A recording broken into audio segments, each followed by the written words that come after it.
Եկեղեցու դեմ այսպես կոչված բարենորոգում իշխանության նախընտրական ծրագրում, իսկ խորհրդարանում Գարեգին Բ-ի հասցեին նույն իշխանության կողմից հնչող կոշտ հաճախ ցինիզմի հասնող հայտարարություններ ու առճակատում, ՔՊ-ի կողմից եկեղեցու դեմ որդեգրած հակահայ քաղաքականությունը գնալով ավելի բացահայտ է դառնում։ Քաղաքացիական պայմանագիր կուսակցության նախընտրական ծրագրում առանձին կետով ներառված է հայ առաքելական եկեղեցու բարենորոգման 4 քայլանոց քարտեզը։ Այստեղ իշխանությունը խոսում է եկեղեցի պետություն հարաբերությունների հստակեցման մասին, սակայն դրա առանցքային նպատակը ամենայն հայոց կաթողիկոս Գարեգին Բ-ի հեռացումն է։ Ու հենց այս հակահայ քաղաքականությունը նորընտիր ազգային ժողովում իրականացնելու համար կոնկրետ մարդիկ են գործուղվել այժմ։ Այս նպատակին ծառայում է ՔՊ-ական պատգամավոր Տարոն Չախոյանը, հայտնի ֆեյքերի ֆաբրիկայի ղեկավարը։ Սա էլ մի ուրիշ սարսափ է։ Ֆեյք էջերի համակարգողը հերիք չդառնում է պատգամավոր, մի հատ էլ իրեն իրավունք է վերապահում խոսելու հայ առաքելական եկեղեցուց։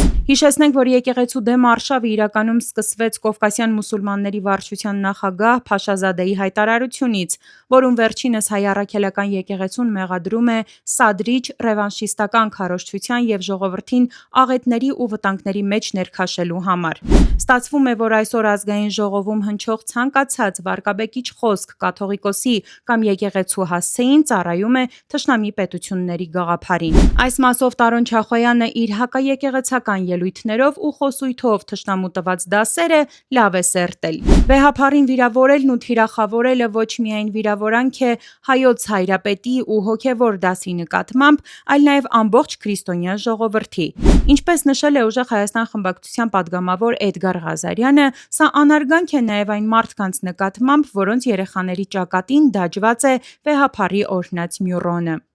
Վեհափառ հայրապետի վիրավորանք է հնչում նրա անվանման հետ կապված։ Հարգելիներ, ցանկացած հոգևորականի ավազանի անունով դիմելը դա 1 տարի տառասխալ չէ նրա անվանման։ Դա անարգանք է հոգևորականին։ Անարգանք է ոչ թե հոգևորականին, այլ ամբողջ հոգևոր համայնքին։ Իմ երեխաների, վստահ եմ նաև ձեզանից շատերի երեխաների ճակատին դաջված է այն Մյուրոնը, որը օրհնել է վեհափառ հայրապետը։ Հասկանում եք դուք ինչ եք անում ինձ հետ, որպես հայ քրիստոնյայի, որպես երեխայի տեր ծնողի, երբ որ դուք նրանց Մյուրոն օրհնած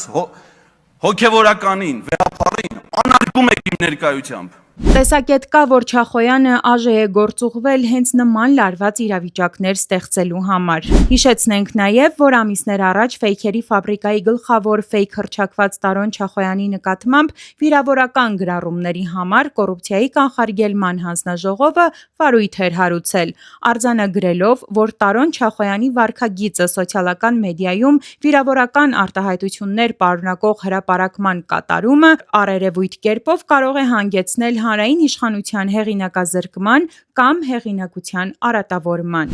Ու չնայած այս համոզման, այդուհանդերձ ՔՊ-ն որոշեց 9-րդ գումարման խորհրդարան գործուղել այս անձին։ Ինչպես գրել է Գեոպոլիտիկա տելեգրամյան ալիքը, Չախոյանը որևէ կապ չունի բարոյականության եւ բարեկրթության հետ։ Նման պահվածք այդ երևույթի կողմից լինելու է մշտապես։ Հեղինակը նաև հորդորում է ընդդիմությանը չտրվել սադրիչի սադրանքներին, քանի որ նա հենց դա էլ ուզում է։